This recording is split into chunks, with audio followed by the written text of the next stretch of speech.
natural e o sobrenatural, eles se integram de alguma forma. Veja que o Senhor formou o homem do pó da terra, e isso é uma coisa natural. Só que aí ele sopra nas narinas do homem fôlego de vida, que vem do Senhor, e o Senhor é um ser espiritual. Nós até dizemos, a gente costuma sempre estar repetindo, né, esse ensinamento sobre a questão de nós sermos feitos em Deus, né? A gente ouviu falar, né, muitas vezes que, né, Deus criou todas as coisas, os peixes, os animais, a terra, a porção da terra, né? Dividiu a terra, fez as águas, e tudo isso ele fez de forma exterior. Ele lançou uma palavra e ele fez os peixes, ele lançou uma palavra e aí ele fez a terra. Ele lançou uma palavra, ele fez o exército dele, os anjos. Ele lançou uma palavra e ele fez o universo. Mas quando ele foi fazer a gente, ele disse para dentro de si: vamos fazer o homem aqui, de dentro. E parte desse de dentro significa o quê? Fala sobre a vida. A vida em si parte de Deus, né? E a vida, o fator da vida é espiritual. Por isso que nós somos seres espirituais e naturais também. Nós somos seres que desde o princípio, desde a nossa criação, é o natural e o sobrenatural integrando entre si o tempo todo. Eu não sei se... Eu acredito que a maioria daqui já tem uma caminhada, um tempo de caminhada com o Evangelho. E cara, uma coisa que o cristão, se você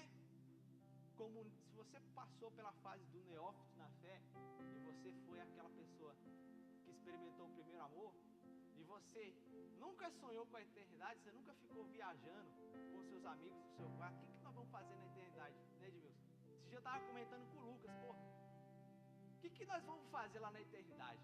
Mas não como se a gente estivesse falando, tipo assim, o que eu vou fazer lá em Nova Olímpia? Não, o que eu vou fazer na eternidade, tipo assim, o que eu vou fazer na Disney? Lá tem tanta coisa para fazer, e às vezes você fica meio perdido.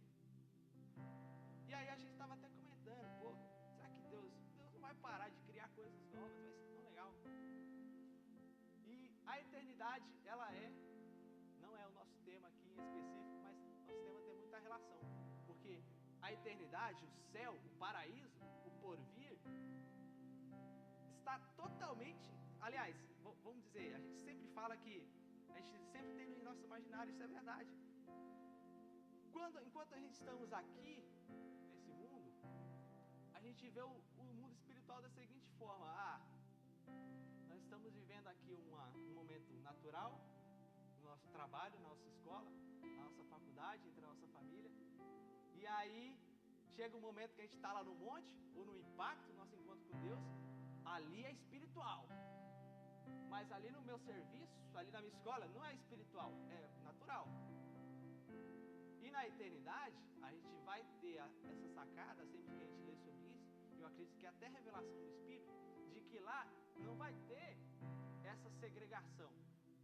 Espiritual, natural. Não, espiritual e natural. Eles estão juntos. E aí, a gente vai entender que durante a caminhada, a jornada do crente, existem alguns níveis de consciência sobre, vamos dizer, a localização do mundo espiritual. Níveis de consciência sobre a localização do espiritual. Eu vou explicar. Quando você, vamos dizer assim, não é que eu seja muito velho não, muito experiente, mas quando você está começando, o imaginário seu é o seguinte: aqui, na nossa frente aqui, esse é o mundo natural, isso é banal. Aí quando a gente vai falar de mundo espiritual, regiões celestiais, quando nós vamos falar do trono de Deus, do céu, do paraíso, para onde que a gente aponta? Para o alto. A gente fala, o reino está ali, ó. Os anjos estão ali. É como se eles estivessem ali, mais ou menos ali na camada de ozônio, ali entre ali a atmosfera, ali perto daquelas naves lá do Elon Musk. Lá está o céu. E aí, antes disso, ainda tem pessoas que nem sequer sabem que existe uma localização do mundo espiritual. Tem alguém aqui que não é para gerar polêmica, mas tem alguém aqui que não conhece, que não acredita que exista um mundo espiritual, que não acredita que existe uma coisa além? Tem alguém aqui, eu vou dizer aqui de palavra, não vou dar um modo mais seco, tem alguém aqui que seja ateu? Eu não vou pedir para você fazer mais nada, só para anunciar aí. Tem não, né? Acho que não. Já é difícil achar ateu no Brasil, imagina no Brasil, na igreja ainda. Aí é difícil, mas não precisava achar não, glória a Deus que não tem. Mas esse é o nível 0 de consciência, eu pulei ele. O nível 0 de consciência sobre o mundo espiritual é o cara que nem sabe que o mundo espiritual existe. E eu vou te falar uma coisa, pode ser assustador, também foi assustador para mim quando eu descobri. Mas a quantidade de ateus, de pessoas que não conhecem, que não sabem que existe um mundo espiritual, está na casa dos bilhões. Cara, tem bilhões de pessoas que não acreditam, não sabem. Tipo assim, só entre os países cristãos tem coisa de 2, 3 bilhões.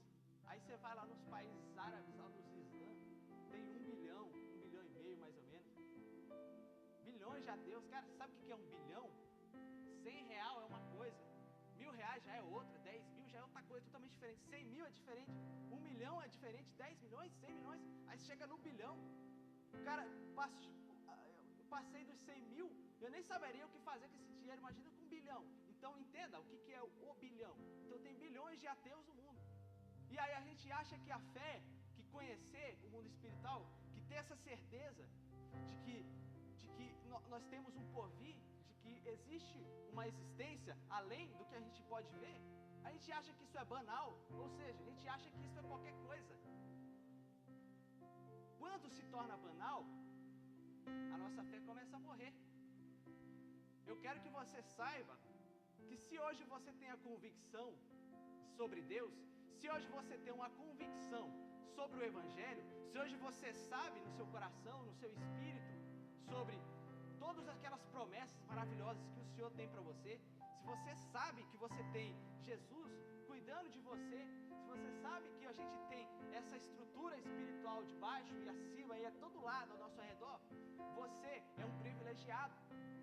Você foi agraciado, isso não é banal, não é qualquer coisa. Tem bilhões de pessoas que não têm o que você tem, e você sabe que o que você tem é valioso. Eu já considerei isso banal por muito tempo. No último congresso, a gente teve um período de oração, né? O Edmilson teve uma revelação da parte do Senhor. Ele disse: o Senhor quer que nós amemos as almas, o Senhor quer que nós não deixemos com que nossa revelação se torne banal.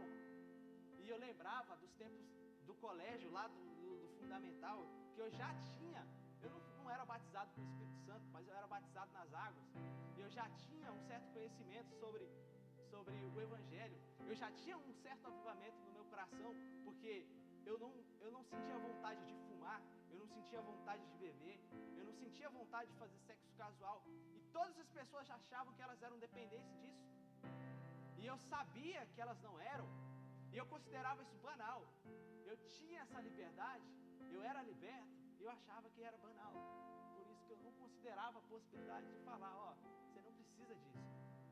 Eu achava que era banal, eu achava que era qualquer coisa, mas não. Isso que eu tinha era valioso, era precioso. Eu recebi porque o Senhor me ama. Cara, isso é um tesouro, cara. Esse conhecimento que você tem, essa fé que você tem, sabe quando você dobra os seus joelhos e você nem precisa olhar para cima, você já sabe que Deus está te vendo, que Deus está te ouvindo? Cara, isso é precioso. Nós não, cara, a nossa carne rejeita a fé ferozmente, todos nós sabemos, mas nós temos esse tesouro e não é banal. Voltando ao nível de consciência, nós passamos por um período achando que o mundo espiritual está acima de nós. De certa forma está, sim, beleza. Mas a questão é que nós achamos que ele está separado de nós, que o sobrenatural é separado desse mundo natural. Isso está errado. Porque qual que é o segundo nível de consciência? É quando o cara começou a ter experiência com Deus. E E ele começou a ver Deus agindo do lado dele, cara. Dentro dele, no meio da família dele, no meio dos amigos dele. Ele, cara... O cara fala, cara, o mundo espiritual não está longe, velho. Está aqui. Ele está do meu lado. Eu posso invocar o mundo espiritual aqui, ó, do lado do meu colega aqui, cara. Ele não está longe de mim. Nós não estamos separados, cara. Esse é o segundo nível de consciência. A gente precisa aprender que o mundo espiritual, o mundo sobrenatural, ele deve ser aplicado em todos os segmentos da nossa vida. Como assim? Isso é o que eu ouvi, cara, que me deixou muito tempo cucado. Tipo assim, que nem eu falei no começo, né? Ali no monte é espiritual. E no meu serviço não é? No monte é espiritual. E dentro da minha casa não é? Não tem mundo espiritual ali? Porque uma coisa que a gente percebe com o tempo, e isso a gente vê acontecendo com os casos em que todo mundo tem, mas às vezes acontece de forma mais grotesca, os desvios da fé. E os desvios da fé, quando o cara tem uma fé e ele a perde, o que é? Vamos traduzir isso. Ele estava passando pelo mundo espiritual de forma ativa. Aqui, agora, nós estamos vivendo o mundo espiritual ativamente. O que significa? Ativo é o oposto de passivo. O que é o cara que vive o mundo espiritual passivamente? É o cara que está no nível de consciência 1. É o cara que acha que o mundo espiritual está longe dele. Então ele não... Tipo assim... é tipo quando você fala do jogo de futebol. Esses caras estão ganhando dinheiro, eu tô aqui torcendo por esses caras. Mas tipo assim... Foi mal, Miguel. Futebol é legal. Mas... Aí a gente percebe que o mundo espiritual, ele não está separado da gente. Ele está perto. O que significa? Que nós podemos passar por ele ativamente ou passivamente. O que é o passivo no mundo espiritual? Ele é influenciado, ele não influencia. Não estou falando necessariamente de influenciar pessoas, ser influenciado por pessoas, mas ser influenciado pelo mundo espiritual ou ser um influenciador no mundo espiritual. A gente vê no ministério de Jesus que ele passava por onde ele ia, e enquanto ele pregava, ele exercia o que a gente fala a gente chama os milagres de Jesus, né? Ou seja, o que Jesus estava fazendo? Ele não só estava mostrando ali e vivendo o mundo espiritual e revelando para as pessoas, mas ele também estava exercendo influência no mundo espiritual. A gente vai perceber no ministério de Jesus que Jesus ele queria nos mostrar o seguinte, que ele mostrou isso para os apóstolos. Ele falou diversas vezes, né? Quando ele disse: eu lhes dou poder, eu lhes dou autoridade para fazer isso e aquilo, para expulsar demônios, para curar os enfermos. O que ele está falando? Que o mundo espiritual obedece ao natural. Só que se você não influencia o mundo espiritual, ele vai influenciar você. E eu vou te falar uma coisa: o Espírito Santo, vamos dizer que é o lado claro da força, o lado bom da força, ele não te força nada. Ele vai bater na porta, ele vai te mostrar umas dicas, mas ele não te força nada. Quem tem essa mania feia de te levar, de te empurrar para algum lugar, é o diabo. Então, quando você, ao invés de estar aqui, que nem a Renata, escutando a palavra, influenciando no mundo espiritual, porque ela está sendo ativa no mundo espiritual. Quando você está orando, você está sendo ativo. Enquanto você adora, você está sendo ativo. Enquanto você compartilha o que você recebeu, que nem eu estou fazendo aqui, que nem muita gente já fez aqui, que nem a Amanda fez aqui, você deixa de ser um influenciador e você passa a ser influenciado. Bom, os anjos não vão te empurrar. pegar você pelo braço e te levar. Ó, esse aqui é o caminho da porta estreita que vai te levar para a eternidade com Deus. Eles não fazem isso, mas os demônios, eles fazem. Ó, esse caminho aqui é o caminho mais legal que tem. Você não precisa desse cara aí não. Vem comigo. Isso ele faz. Então, você é influenciado quando você deixa de ter uma presença ativa no mundo espiritual. Na prática, o que isso significa? Que em todas as áreas da nossa vida, isso se aplica. Onde quer que nós estejamos, cara, tem tantas pessoas à nossa volta. Imagina que todas as pessoas que você encontra na rua, e todos os amigos que você teve, que você tem, que você vai ter, todas as pessoas que você conhece, elas também passam por alguma influência espiritual. Elas também, obrigado, elas também estão sofrendo algum tipo de influência. E você quer ser passivo. E você não quer fazer nada. Mas você está engolindo tudo aquilo. Tudo aquilo que está com eles.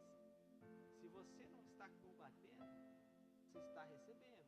E aceitando. E aceitando. E você vai aceitando. E você vai aceitando. Aí nós vamos lá e nós reclamamos, né? Ah, esses políticos aí, tudo corrupto, tudo ladrão, tudo bandido. Mas quando a gente vai falar de política, a política nunca está envolvida com oração, com jejum. Por quê? Porque não é espiritual. O que tem a ver política com o mundo espiritual? Não tem nada a ver. Para que eu vou falar de oração e política? O que tem a ver jejum com política? O que tem a ver fazer um movimento espiritual na política? Aí nós ouvimos falar, nós ouvimos profecias de que o Brasil vai receber um avivamento espiritual. Nós recebemos uma profecia de que o Brasil vai receber um avivamento espiritual e nossa corrupção vai cair por terra. Nós recebemos uma profecia de que o Brasil vai receber um avivamento e nós vamos sair da miséria que nós estamos hoje. Nós vamos ser prósperos. Vai acabar essa roubalheira. Como que vai acontecer isso, vocês acham? Como nós achamos que isso vai acontecer? Que Deus vai enviar o arcanjo Miguel aqui, descer com a espada, matar todo mundo lá em Brasília? Não vai. Eu garanto para você que não vai. Se acontecer, eu não falei nada. Mas eu garanto para você que não vai. O que essas profecias queriam nos dizer é o seguinte: esse avivamento, ele tem relação com o quê? Nas nossas escolas, começar a integrar o mundo espiritual lá. Nas nossas escolas, a gente precisa ter essa convicção também de que não é só na igreja que existe um ambiente espiritual. E lá é um ambiente banal, lá é natural. Nossos sindicatos, nossas ONGs, todas as empresas que a gente tem por aí, todas elas exercem uma influência sobre o nosso mundo, sobre o nosso país, sobre a nossa nação. Eu acho interessante o que o Ministério Dunamis faz. Qual que é o foco ali? A gente vai pegar a galera do mercado de trabalho, a gente vai pegar os jovens, os acadêmicos e os operários, o pessoal que está, esses que vão ser grandes empresários do futuro, esses que vão ser grandes estudiosos do futuro, os intelectuais, e nós vamos condicionar eles a ver o mundo espiritual em tudo. Vamos abrir os olhos das pessoas. E aí quando o cara abrir uma nova Starlink lá na frente, o próximo Elon Musk, quando vier o próximo dono, sei lá, da Apple, aí a próxima Apple, esse cara vai ser um cara que ele conhece o mundo espiritual. Esse cara vai ser um cara que ele vai ter a mesma batalha que a gente tem. Esse cara vai ser um cara que ele vai ter o mesmo objetivo que nós temos aqui. Ele não vai banalizar o mundo espiritual. Ele não vai colocar o mundo espiritual da porta da igreja para dentro.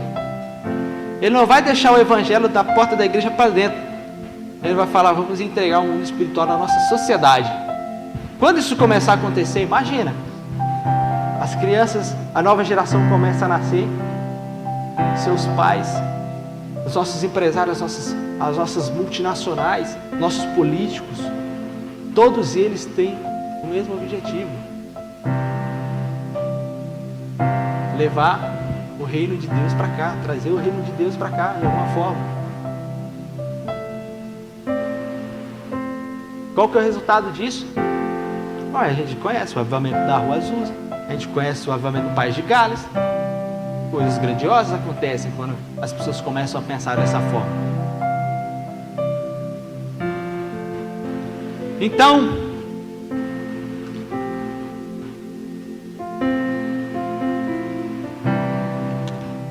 a gente vai perceber, vamos colocar aí, Romanos 12.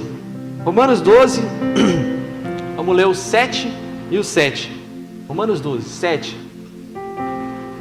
Se ministério, dediquem-nos ao ministério, ou que ensina, esmere-se no fazê-lo. É o 6 e o 7. Pega o 6, o 6, o 6, o 6, o 6, o 6. Isso. Tendo, porém, diferentes dons, segundo a graça que nos foi dada. Se profecia, seja segundo a proporção da fé. Aí o 7. Se ministério, dedique-nos ao ministério. E ao que ensina, esmere-se no fazê-lo. Acho que tem um 8 também, passa o 8. Ou que exorta, faça-o com dedicação. O que contribui, com liberalidade. O que preside, com diligência. Quem exerce misericórdia, com alegria. Cara, isso parece uma coisa muito banal, né? Mas não é. O que o apóstolo está falando aqui? Tem pessoas que têm dons diferentes. Tem um cara que ele tem um dom, e veja que dom, quando se fala de dom, é espiritual. Dom é do Senhor, do trono de Deus. Ele pega uma coisa lá do trono espiritual e dom de Deus. Isso é espiritual. Aí ele começa a falar exortação, pregação, ministração, dom de profecia, enfim, faça isso com alegria, faça com vigor, esses dons espirituais. Aí lá na frente ele fala misericórdia, exerça o dom da misericórdia, ou compaixão, enfim. Caramba, o que isso tem a ver com o mundo espiritual? Misericórdia, compaixão, isso é dom de Deus? O que aconteceu aqui? A integração. As coisas que são naturais e as coisas que são espirituais servindo o mesmo Deus, servindo o mesmo propósito. Tanto a exortação, a profecia, o milagre, a cura. Aí ele vai colocar o dom da recepção, o dom de dar um abraço, o dom de ser um bom professor, o dom, sei lá, de ser um policial, o dom de ser um empresário. Façam todas essas coisas com alegria, com vigor, esmerem-se em fazer essas coisas. Ele colocou no mesmo bolo todas essas coisas, as coisas que nós consideramos, lembra do nível 1 de consciência? Espiritual, natural. As mesmas coisas que estavam lá, que a gente falava assim, aquilo ali é espiritual, pregação é espiritual, profecia, isso é espiritual, cura, nossa senhora, o cara que faz cura, ele é espiritual pra caramba. Aí vem um cara que ele tem um dom de ser um cara gente boa, ele sabe dar um abraço, ele recebeu um dom. Aí o cara que ele é um empresário e ele não explora os seus servidores, e tudo que ele faz, ele entrega o dízimo, ele faz um monte de coisa para o reino, mas isso aí é natural. Esse cara não está fazendo mais que o dever dele, era para fazer isso aí mesmo. Se não fizer isso aí é que está errado. Isso é natural, isso é banal. Aí nós vamos agora, com toda a fé, com toda a força, o Senhor vai nos levar para o nível 2 de consciência de novo. Não. Ambos são espirituais e naturais. Nós somos seres, lembra lá do Gênesis 2, Gênesis 2:7, que Deus nos fez do pó da terra e soprou a vida nas narinas? Ou seja, Ele nos fez no mundo natural ali, e Ele colocou a presença espiritual dele ali. O que nós somos? Seres naturalmente sobrenaturais. É o que nós somos. E nós esquecemos disso. Às vezes nós nem aprendemos. Por isso que quando nós estamos lá fora, a gente fala, cara, quando eu estou aqui na igreja, eu sou um cara tão espiritual. Aí eu chego lá fora, eu não consigo mais.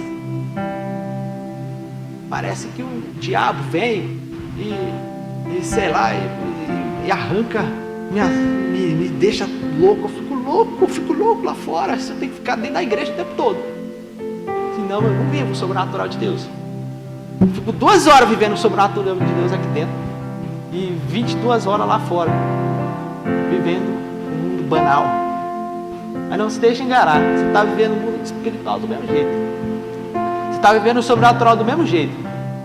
Quando você está influenciando e quando você não está. Você não deixa de viver o mundo espiritual e no momento, só porque você não sabe o que você está vivendo, né? A gente vai ver, por exemplo, outra evidência do mundo espiritual sendo integrado com o mundo espiritual ou com o natural. O Espírito de Deus se movia sobre as faces das águas, está lá em Gênesis. O Espírito de Deus, espiritual, se movendo sobre a face das águas. Só água mesmo, isso é água.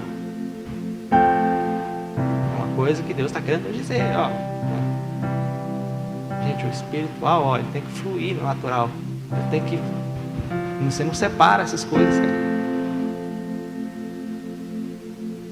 Eu sinto te dizer, tu não pode separar, tu não pode se esquecer, né?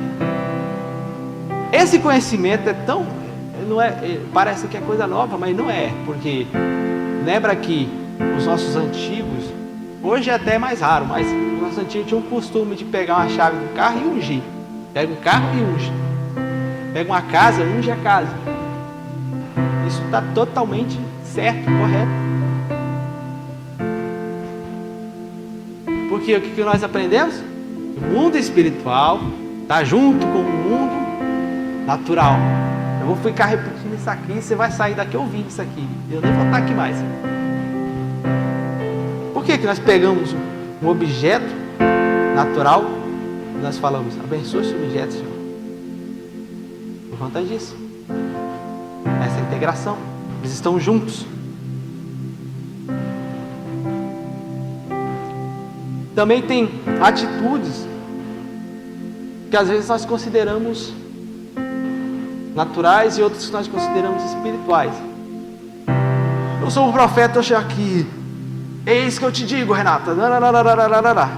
Isso foi uma palavra espiritual que você lançou sobre a Renata. Que veio do trono de Deus. Mas você já teve a experiência de às vezes ter uma pessoa ali. Imagina, a Renata vem me dá um soco. Pá! Nunca mais vou falar com você. Aí passa um tempo, você é um cristão. Aí você, pô, cara, você lembra de Jesus. Jesus morreu por mim na cruz, né? Tem que perdoar a Renata. Perdoar a Renata. A Renata chega lá no dia. Dessa vez ela dá de cima para baixo. Aí, não, agora eu não perdoo mais não. Uma vez eu perdoo, 2 vezes não. Aí passa um tempo, você lembra da cruz. Pô, Jesus morreu por mim, cara. E ele falou para me perdoar 70 vezes 7. Tem que perdoar, né? Aí faz a terceira vez, 4 vezes. E eu não perdoando. Essa atitude não acontece naturalmente. Aliás, ela acontece naturalmente. Mas você sabe, no fundo você sabe que você não teria essa capacidade. Ficar perdoando o cara toda hora? Não. O normal no nosso mundo, a gente ouve esse jargão lá fora. Hoje a gente fala, né? Você dá um tapa na cara do homem hoje aí fora, é assinar a sua sentença de morte. Por quê? Aí fora não existe perdão. Isso é espiritual. Capacidade de perdoar um cara que te feriu o seu ego, feriu o seu orgulho. Isso não é normal. É uma atitude espiritual também que acontece no mundo natural. É a misericórdia. Paulo falou. Lembra que Paulo falou? Eu estou falando aqui, você achou que era coisa minha, mas Paulo, agora você lembrou, né? Paulo falou, dom da misericórdia. O que eu falei? Que é de Deus. O que eu mostrei? Que nós não conseguimos. E lá fora, as pessoas que não conhecem o Evangelho, elas não conseguem fazer isso. Elas não conseguem perdoar. É dom de Deus.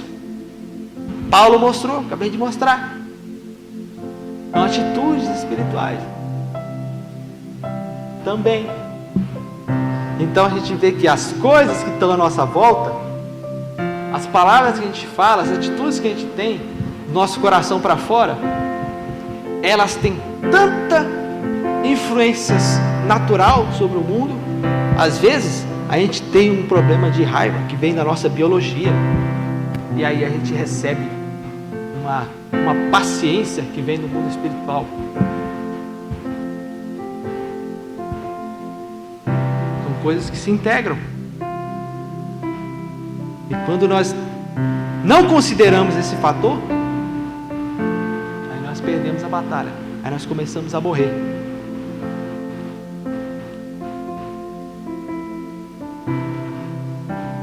A gente tem algumas razões para buscar o mundo sobrenatural. Quem me conhece e quem está sempre perto de mim, agora vai dizer que eu estou sendo hipócrita. Porque eu tenho um costume de falar o seguinte: ninguém mais fala sobre o céu, ninguém fala mais que a gente tem que ir para o céu, todo mundo só quer pensar aqui na terra, aqui nas coisas que estão acontecendo aqui. Pastores não falam mais do céu. Eu reclamo mesmo. Mas eu tenho que reconhecer uma coisa: indo para o céu ou não, nós vamos passar por esse tempo aqui na terra, indo ou não, e você tem que fazer alguma coisa com esse tempo. A gente aprende na palavra que vai chegar um momento em que Deus, além do julgamento, além daquele julgamento que Deus vai realizar, que vai dividir você e vai te fazer ou viver uma eternidade sem Ele, ou viver uma eternidade com Ele, ainda tem outro tipo de julgamento. Para esses que vão viver a eternidade com Ele, ainda tem um subjulgamento. Qual que é? O julgamento das obras. Tipo assim, o que você fez com os dons que eu te dei? 2 julgamentos que a gente vai passar. E vamos falar sobre esse julgamento, sobre as obras, né? Tipo assim, Renato, você já está salva, beleza. Só que tipo assim, eu te dei várias coisas, sei lá, eu te dei tanta inteligência, tanta sabedoria, tanto entendimento sobre a palavra. Por que você não criou um canal no YouTube? Por que você não começou a falar para as pessoas nas praças o conhecimento que você recebeu? Isso é o julgamento das obras. O que você fez com os seus talentos?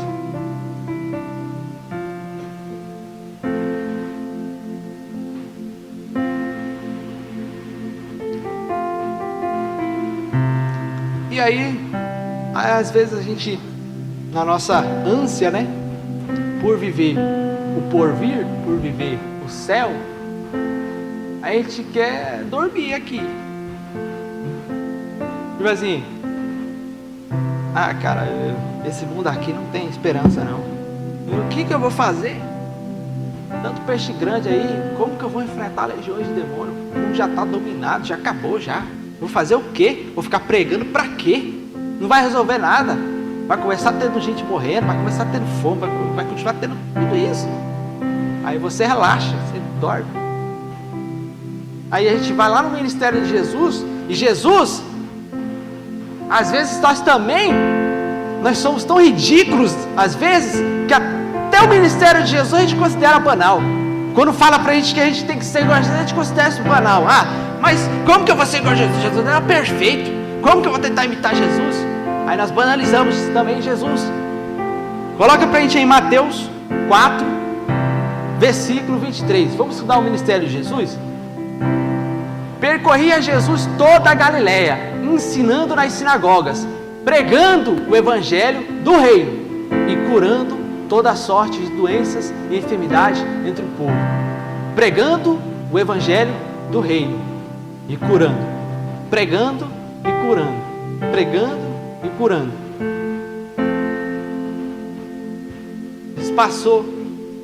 Foram 3 anos de ministério, né?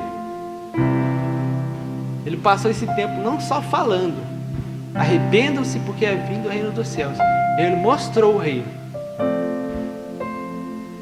Ele mostrou as curas. Ele mostrou que é real.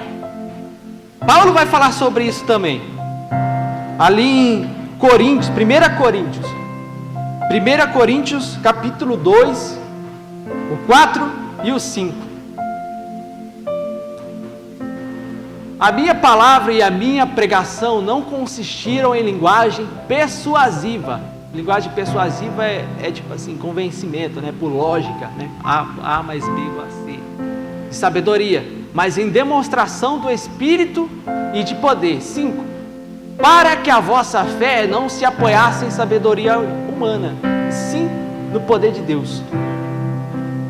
Caramba! Jesus fez e Paulo está falando sobre a mesma coisa também. Ao invés de eu tentar provar para você, que nem por exemplo, São Tomás de Aquino tentou fazer isso, até, tipo assim, conseguiu de certa forma, mas qual é o fruto disso? Tipo assim, beleza, eu vou provar para você que Deus existe.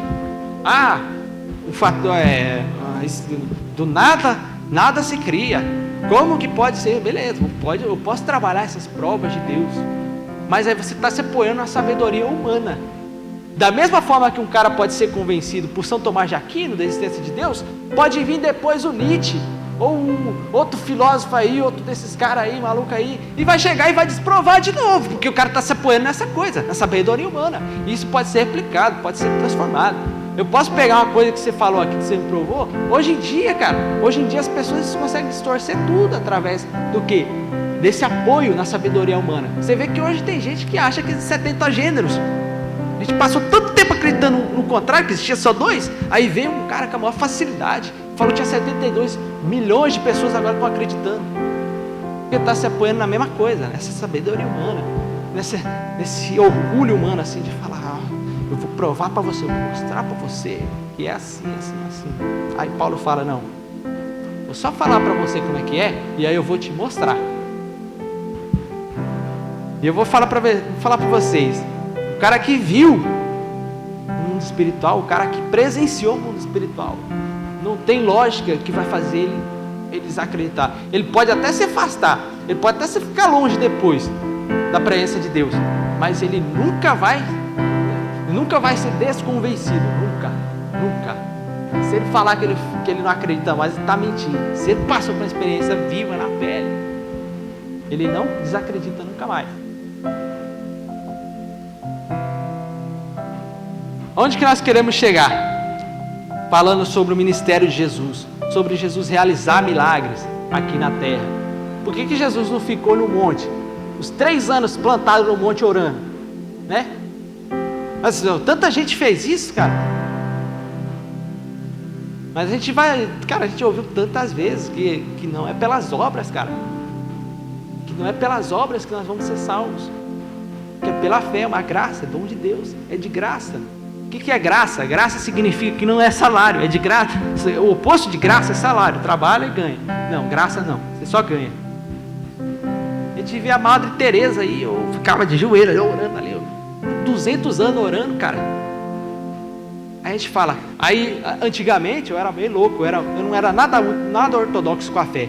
Eu achava que essas pessoas estavam assim. Eu falava assim, você acha que a Madre Teresa não foi salva? Ela orou tanto, ela fez tanta castidade, mas o que a gente aprendeu aqui até agora? O que estão repetindo para ainda de sempre? Que não é o que você faz que vai garantir a sua fé. É a graça, é o que você aceita, que já está dado. Isso é para salvação. Mas, beleza, você possui salvação. Enquanto você está passando por aqui, você se esquece que, por a salvação ser graça, ela é de certa forma um destino. Não sei que você se afaste da presença de Deus. Aí você vai ter que escolher, você vai viver com a tua escolha para sempre, né? Mas se você está na graça, e você tem a sua salvação, isso é um destino seu. Se você dormir ou se você ficar acordado, é o seu destino. Mas o que sobra para a gente fazer aqui? A nossa missão. Além do nosso destino, que é a salvação, por que a gente não fica o tempo todo aqui clamando, né, Edmilson? Ai, vem Jesus, beleza, Maranata, venha Jesus, nós queremos que Jesus venha. Mas enquanto ele por que ele não veio agora? Ele está esperando alguma coisa, né? O que ele está esperando? Nós façamos algo. Essa é a nossa missão. É o que Jesus tentou demonstrar. Jesus era o cara que ele falava e ele demonstrava. Ele falou o seguinte: ó, façam as coisas aqui. E ele mostrou, ele fez. Nossa missão é aqui. É trazer o mundo espiritual para cá.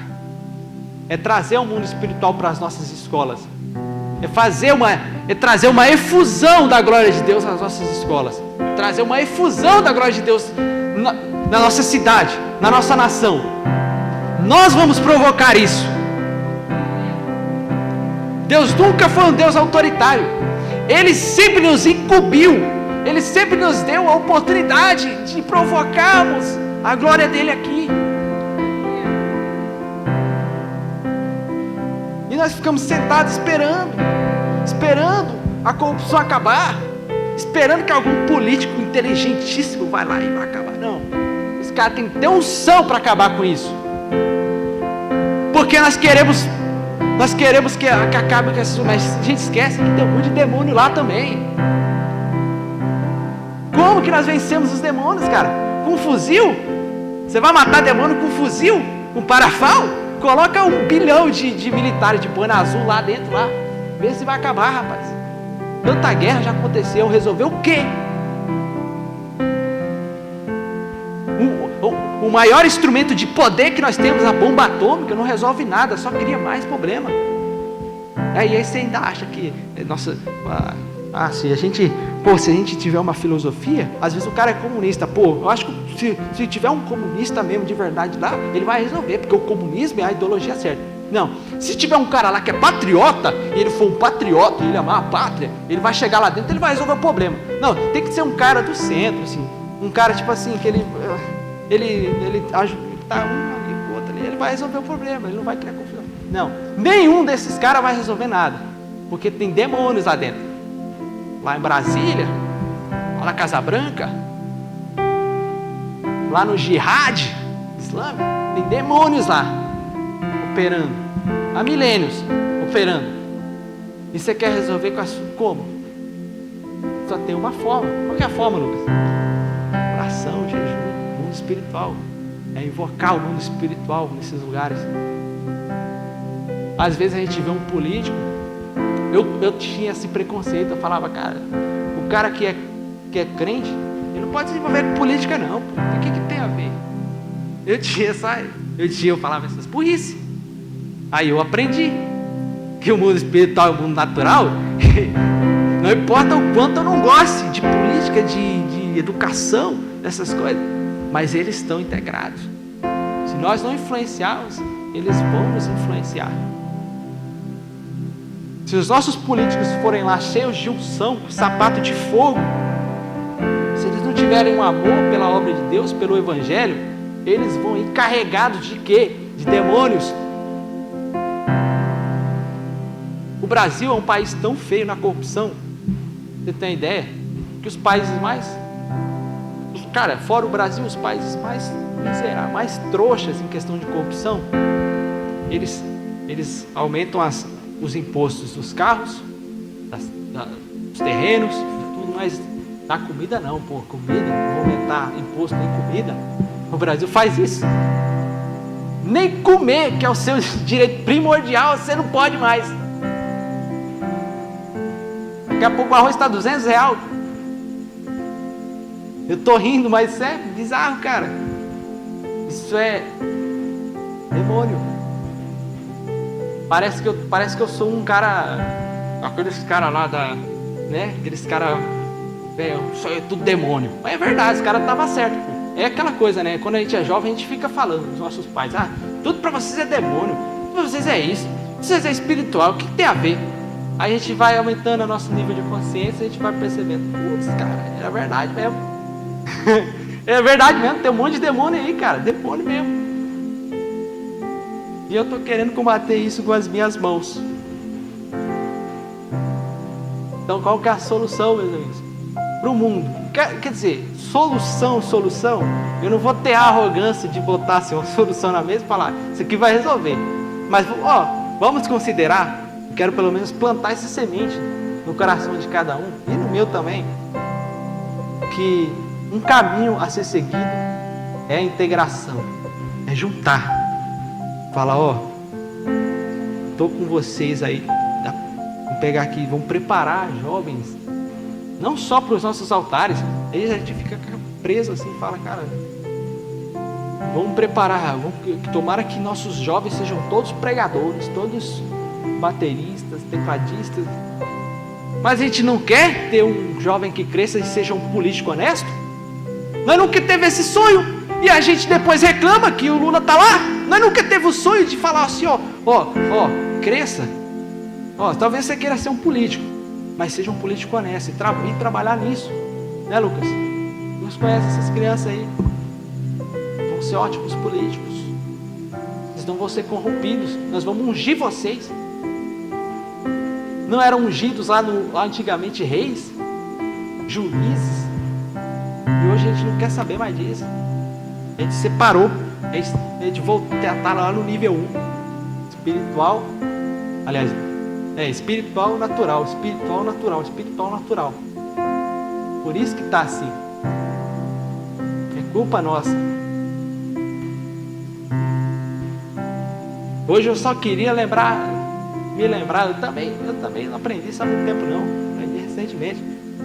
Eu só queria lembrarmos disso, que em tudo na sua vida, até os seus relacionamentos, seu namoro, seu casamento, suas amizades, existem fatores espirituais influenciando a sua vida e tudo ao seu redor, e você precisa tomar uma posição ativa.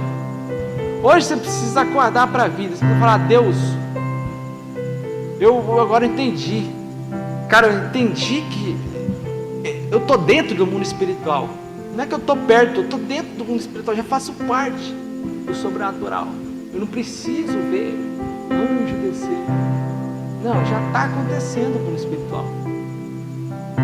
Você vai ver como que muita coisa, vou falar igual o Pablo Marçal, você vai desbloquear muita coisa na sua vida dessa forma. Muita coisa que não fazia sentido, cara. Por que isso está acontecendo? Aí você vai lá na raiz. Verdade. Eu não sou um ser natural apenas. Eu também tenho um espírito. Eu também sou espiritual. Eu sou influenciado espiritualmente. E todas essas influências espirituais que eu recebo vão chegar na minha vida natural. Na minha vida financeira tem espiritual. Na minha vida de relacionamento tem espiritual. Fica de pé todo mundo aí. Vamos fingir de conta que está acabando. Vamos fingir de conta que eu não passei do meu horário. Eu quero fazer uma oração. Se vocês for fazer louvor, pode subir, eu vou entregar já. E eu quero que vocês vão fazer uma dinâmica muito rápida de 1 minuto. Vou pegar até um cronômetro.